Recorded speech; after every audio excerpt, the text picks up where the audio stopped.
Olá pessoal, sejam todos muito bem-vindos ao canal Alvorada Espiritual. Hoje nós vamos dar continuidade ao nosso estudo do livro que é o Espiritismo, capítulo 2, hoje Escolhas dos Médiuns. Antes de irmos para o vídeo de hoje, vou pedindo para vocês se inscreverem no canal, ativar o sininho para receber todas as notificações quando tiver um vídeo novo e deixar o like para estar ajudando o canal a trazer mais conteúdos para vocês. Escolhos dos médiuns. Um dos maiores escolhos da mediunidade é a obsessão, quer dizer, o domínio que certos espíritos podem exercer sobre os médiuns, impondo-se a eles sob nomes apócrifos e impedindo-os de se comunicarem com outros espíritos. É, ao mesmo tempo, um escolho para o observador novato e inexperiente, que, não conhecendo os caracteres do fenômeno, pode ser enganado pelas aparências, como aquele que, não sabendo medicina, pode se iludir sobre a causa e a natureza de um mal. Se o estudo prévio nesse caso é útil para o observador, ele é indispensável para o médium no sentido que lhe fornece os meios de prevenir o inconveniente que poderia lhe dar consequências deploráveis. Por isso, não nos parece demasiado recomendar o estudo antes de se entregar à prática.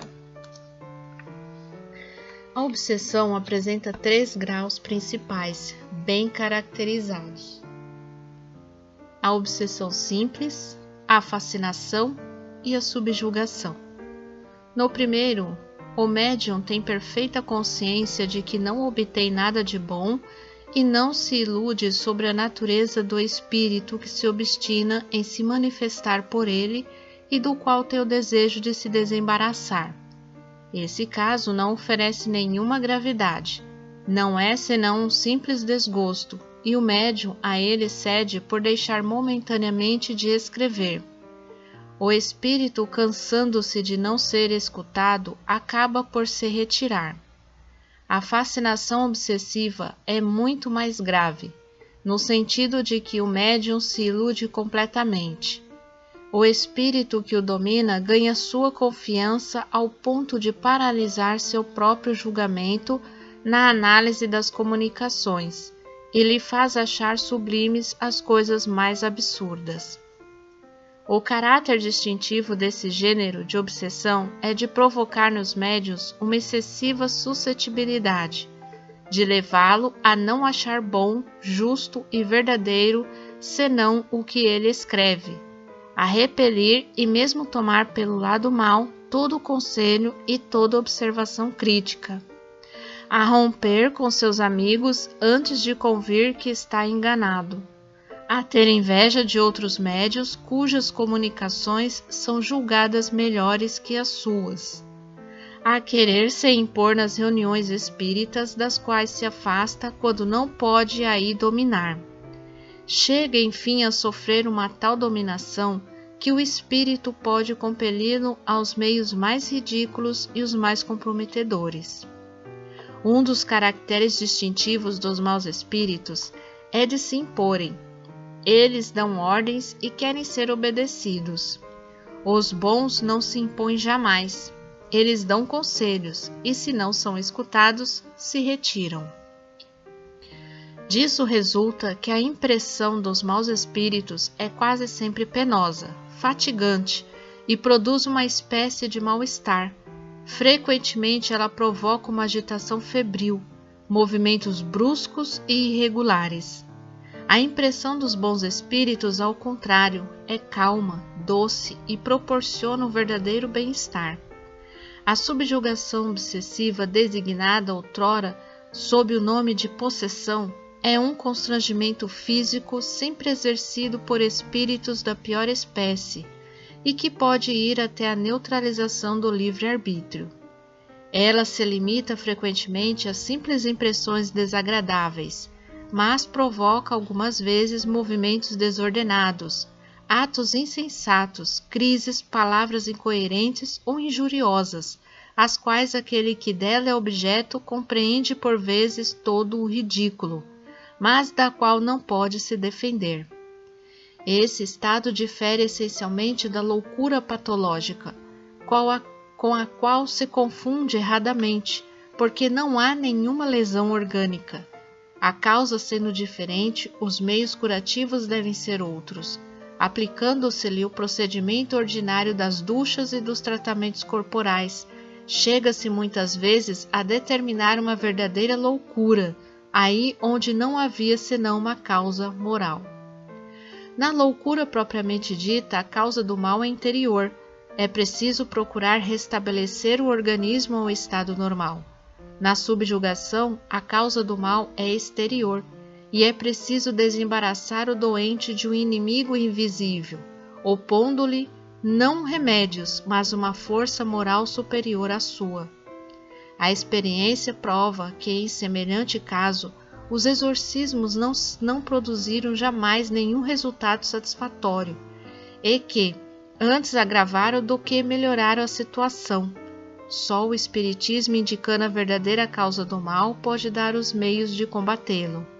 É preciso, de certa forma, educar moralmente o espírito obsessor, por conselhos sabiamente dirigidos.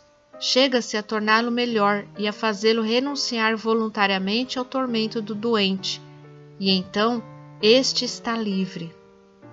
A subjugação obsessiva, o mais ordinariamente, é individual, mas quando uma falange de espíritos maus se abate sobre uma população, ela pode ter um caráter epidêmico.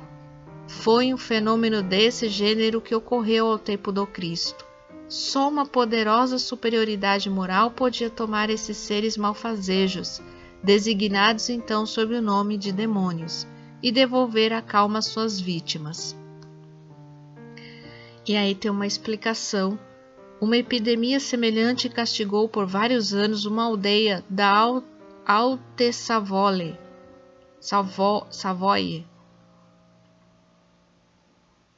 Um fato importante a considerar é que a obsessão, qualquer que seja sua natureza, é independente da mediunidade e é encontrada em todos os graus, principalmente a última, em uma multidão de indivíduos que jamais ouviram falar de espiritismo. Com efeito, os espíritos têm desistido de todos os tempos, deveram de todos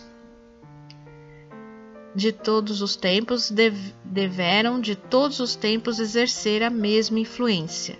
A mediunidade não é uma causa, mas apenas um modo de manifestação dessa influência, de onde se pode dizer com certeza que todo médium obsedado deve suportar de uma maneira qualquer e frequentemente nos mais vulgares atos da vida os efeitos dessa influência, que sem a mediunidade ela se traduziria por outros efeitos, atribuídos muitas vezes a essas moléstias misteriosas que escapam a todas as investigações da medicina. Pela mediunidade, o ser malfazejo traiu sua presença. Sem a mediunidade, era um inimigo oculto do qual não se desconfiava. Aqueles que não admitem nada fora da matéria não podem admitir uma causa oculta, mas quando a ciência tiver saído da rotina materialista, ela reconhecerá na ação do mundo invisível que nos cerca e no meio do qual vivemos uma força que reage sobre as coisas físicas, tanto quanto sobre as coisas morais. Esse será um novo caminho aberto ao progresso e a chave de uma multidão de fenômenos mal compreendidos. Como a obsessão não pode jamais decorrer de um bom espírito, um ponto essencial é o de saber reconhecer a natureza daqueles que se apresentam. O médium não esclarecido pode ser enganado pelas aparências. Aquele que está prevenido espreita os menores sinais suspeitos, e o espírito acaba por se retirar quando vê que nada tem a fazer. O conhecimento prévio dos meios de distinguir os bons dos maus espíritos é, pois, indispensável ao médium que não quer se expor a ser preso na armadilha. Ele não é menos indispensável para o simples observador, que pode por esse meio apreciar o valor daquilo que vê ou ouve.